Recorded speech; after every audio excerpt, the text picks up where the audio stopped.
സുൽത്താൻജി ഒന്നും വിചാരിക്കില്ല, ഞാൻ ഒരു കാര്യം ചെയ്തോട്ടെ. നീ ചോദിക്കല ലത്തീഫേ, എന്നോട് ചോദിക്കാൻ എനിക്ക് എത്ര മടി.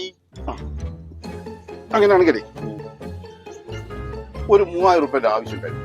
1500 റുപ്യ കയ്യിലുള്ളൂ. ഒരു 1500 റുപ്യ തലവ്. 1500 റുപ്യ ഉണ്ടായിരുന്നെങ്കിൽ ഒരു 500 അടിച്ച് ഞാനിപ്പോ ഇവിടെ ഇരുന്നാൻ എങ്ങനെ നിന്റെ ഒപ്പം. ഇത്രയും ദാരിദ്ര്യം പിടിച്ചവന്റെ അടുത്ത് ആയിപ്പോലെ എന്റെ യുദ്ധം. റീൽസ് എല്ലാം കഴിഞ്ഞിട്ട് നല്ല പൈസ പിടിച്ചല്ലേ ദീപ്ക?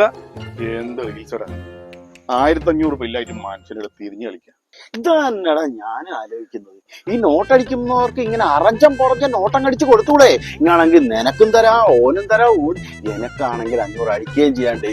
ഇതെന്താ ഓരോ അടിക്കാത്തേന്നാണ് എന്റെ ഒരു. നിങ്ങൾ വിചാരിക്കുന്ന പോലെ നല്ല സുൽത്താൻജി. 500 റുപ്യ എന്ത് നോട്ടടിക്കണ്ടെങ്കിൽ 1000 റുപ്യ ചെലവാ. എന്ത് ചെലവ്? വൈക്കോല് കെട്ടുള്ള കയറ് എവിടുന്ന് ഉണ്ടാക്കുന്നു? വൈക്കോലിനല്ലേ? അതേപോലെ നോട്ടടിക്കാനുള്ള ചെലവ് നോട്ടടിച്ചിട്ട് എടുക്കണോ? മനസ്സിലായില്ലേ സുൽത്താൻജിക്ക്? മനസ്സിലായില്ലേ? ആ, നിങ്ങൾക്ക് മനസ്സിലായി.